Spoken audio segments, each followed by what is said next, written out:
السلام عليكم ورحمة الله وبركاته. ازيكم عاملين ايه؟ يا رب تكونوا في احسن حال. اللهم صل وسلم وبارك على سيدنا محمد وعلى اله وصحبه واجمعين.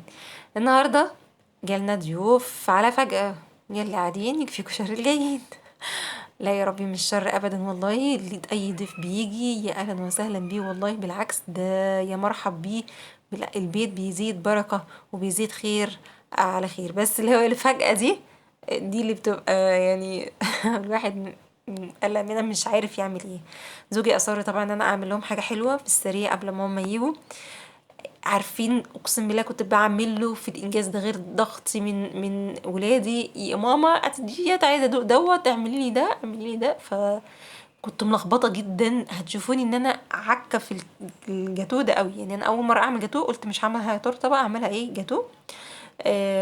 يبقى قطعه، كل واحد ياخد قطعه كده. فبصوا انجاز والله العظيم، انا ما عملتش قبل كده الانجاز ده. انا الكيك ده انا عملته سبته ساعتين بالظبط، سبته ساعتين بالظبط برد. رحت بدات اشتغل فيه، قلت يطلع زي ما يطلع عشان الحق طبعا ايه الناس قبل ما تيجي. بدات اقطع طبعا الكيك، انا عملت دوت صينيه 30 في 40.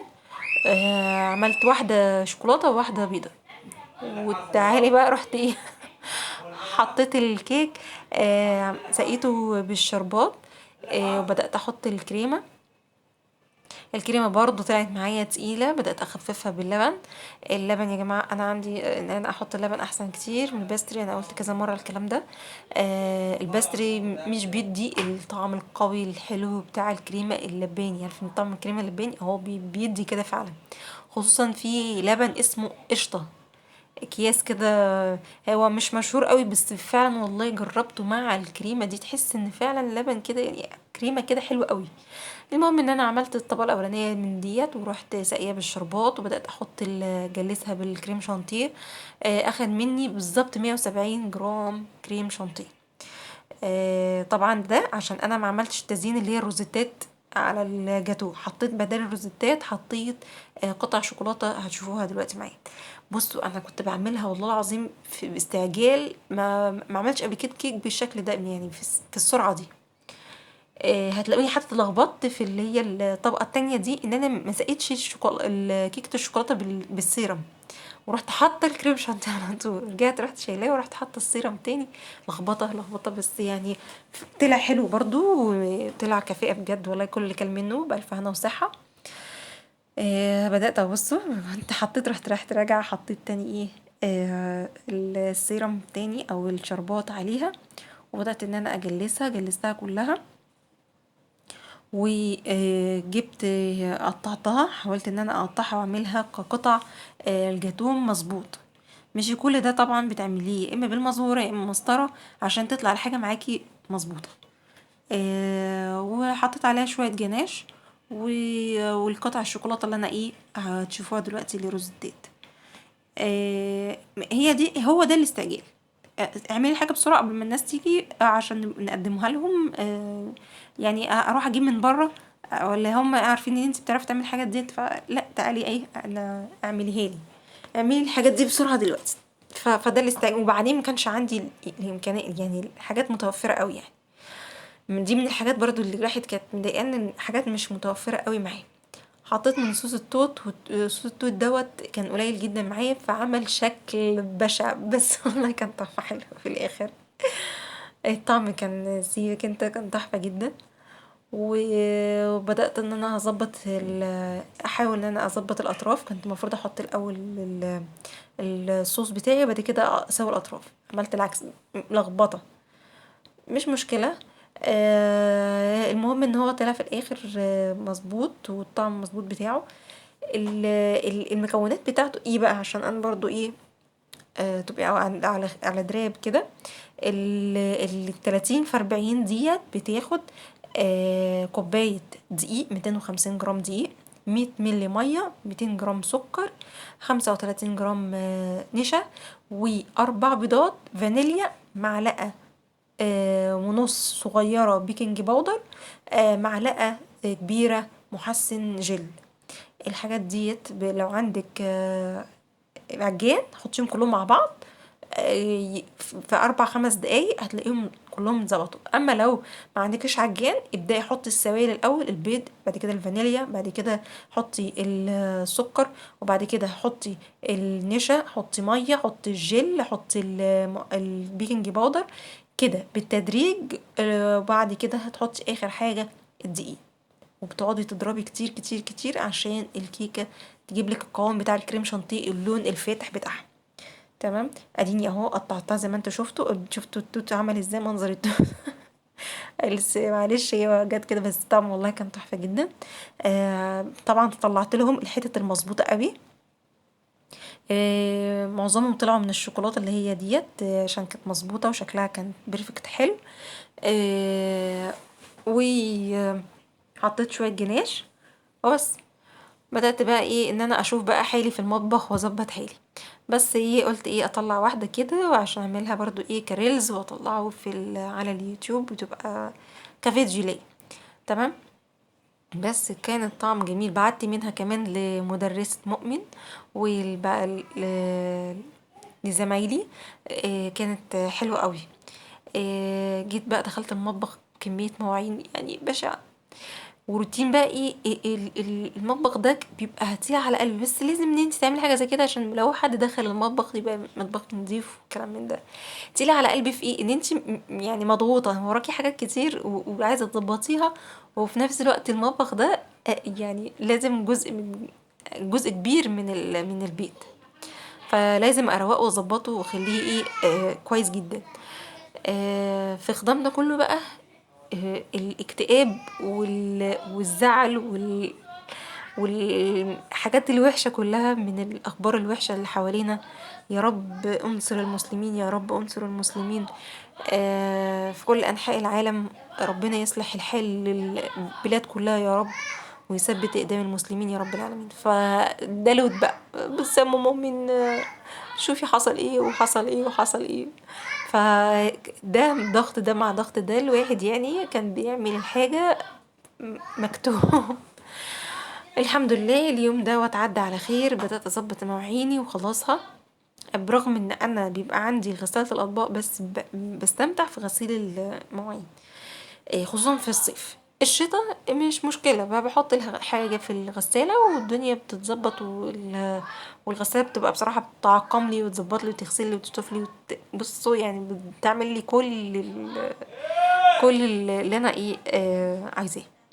اما في الصيف بقى انت ايه، انت ومزاجك بقى تغسلي مرة لا، تظبطي لو ألمونيا بقى بتدعكيها، التفاصيل دي كلها.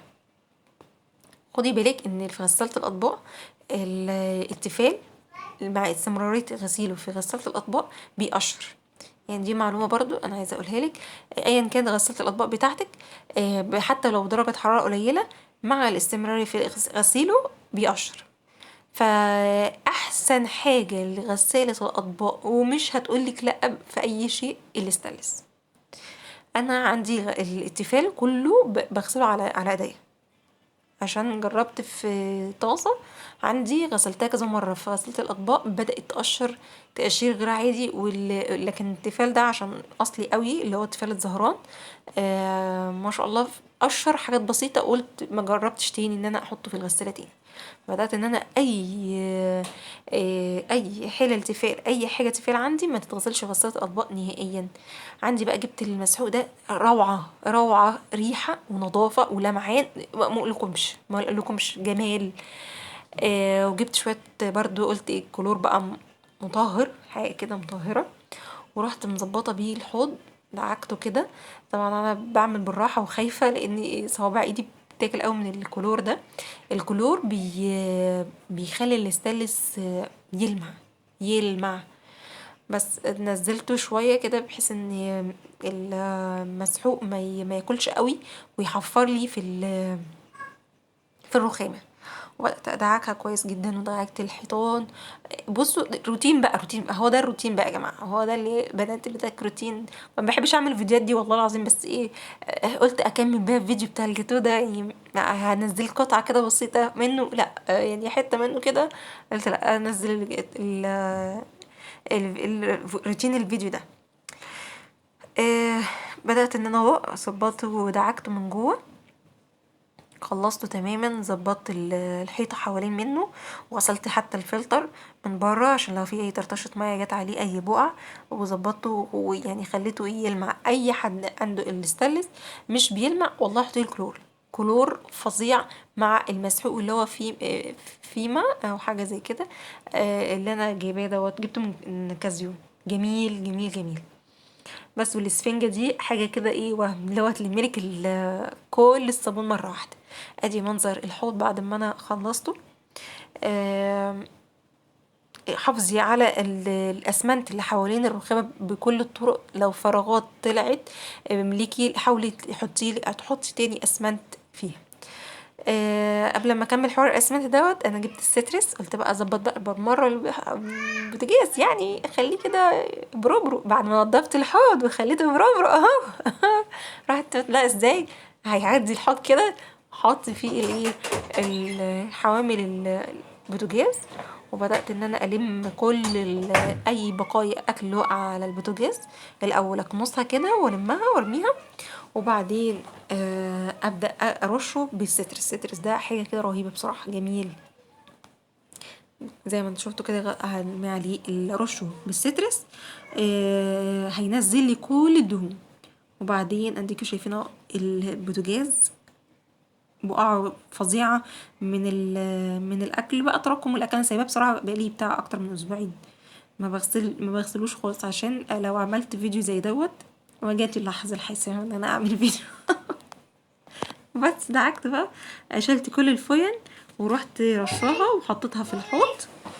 سبتها بقى ايه السترس ياكل في الزيوت بتاعته، زيوت الفويل، ورحت ايه سايباه، وبدات ان انا ادعك الحيطه ديت بتبقى رغيفه في طرطشه الزيوت. لو انا بحمر بطاطس، بحمر اي حاجه تحمير، الطرطشه بتاعتها دي بتيجي كلها على الحيطه، لان انا بفضل لما اجي استخدم اي زيوت بتبقى جوه في البوتاجاز من جوه، علشان لما مفيش اي طفل ايه يشده. بس دعكته كويس اهو ما شاء الله ولمع، وركبت كل الحوامل وغسلتها. الحوامل ديت ما بتنضفش معاكي، لو عندك غسالة اطباق حطي فيها تبقى بتطلع برو زي والله الستر بيساعد. ولو السترس مش متوفر عندك، نقعيها من بالليل في ميه بكلور مسحوق، هينزل كل ده. جيت بقى الرخامة، لميت المواعين اللي انا غسلتها، وظبطت الطوبة ووزعت الدنيا. بصوا كان يوم ضغط والله العظيم عليا قوي قوي قوي. ولو انتوا وصلتوا بقى للحظة دي، للنقطة دي، ما تنسوناش بقى باللايك، يعني اتفرجتوا جزاكم الله خير وانا هبقى مبسوطة جدا والله. دوسوا بقى اللايك بحيث ان انا ايه يعني الفيديو بتاعي يوصل لناس كتير، هيساعدهم على يشجعهم على الايه ان هم يقوموا ويشتغلوا زي حالاتي كده، ان انا ببقى يعني عارفين ضغط اليوم من اولادي، ممكن اسيب المطبخ بتاع يوم تاني يوم ابدا اشتغل فيه. انا مش بطبيعتي كده والله، بس فعلا انا ببقى مضغوطه من اولادي وفي حاجات تانية بعملها شغل ليا. ف الحاجات ديت بعملها مثلا كل يومين. طبعا المواعين بتتغسل كل يوم، هو بس الحوض لو ان انا المعه بالشكل دوت، البوتاجاز المعه بالشكل ده، الرخامه. فالحاجات دي بتدي حماس كده للبنات واللي لسه متجوزين بقى ايه، يعني اقوم واظبط حالي واظبط المطبخ بتاعي والحاجات دي كلها. بتبقى الفيديوهات دي فيديو ايه روتيني كده حماسي لاي حد يتفرج عليه. فانتوا لو وصلت اللحظه ديت ما تنسوناش بقى باللايك بقى والشير والاشتراك. انا يعني انا ببقى ضيفه خفيفه عليكم 3 4 دقايق 10 دقايق 15 دقيقه، هبقى ضيفه خفيفه عليكم، استمتعوا معايا بطريقه تورتايه تزيينها ازاي. هعمل روتين زي دوت كده. يعني ربنا يصلح حال الناس جميعا يا رب، ويصلح حال المسلمين كلهم يا رب العالمين، ويهدي الحال في العالم كله يا رب. والله الواحد بيدعي لكل الناس ربنا يصلح لها حالها. ونرجع بقى لايه الفيديو بتاعنا. اديني لمعت الرخامه بالسترس برضو رائع رائع. السترس ده حاجه كده باور، فعلا باور زي اللي بيقول عليه باور. نضفت اهوت.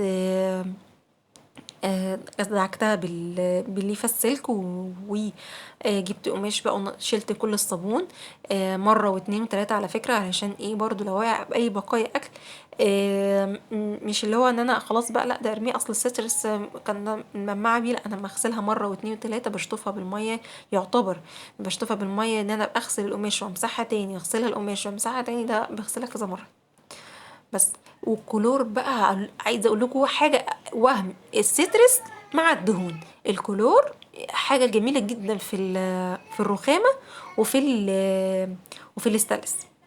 ده بالنسبه لي انا يا جماعه، عشان ما يجيش في ناس حد يقول لك لا ده بياكل في الرخام، لا ده بياكل في البتاع. وكده وصلنا لنهايه الفيديو، باي.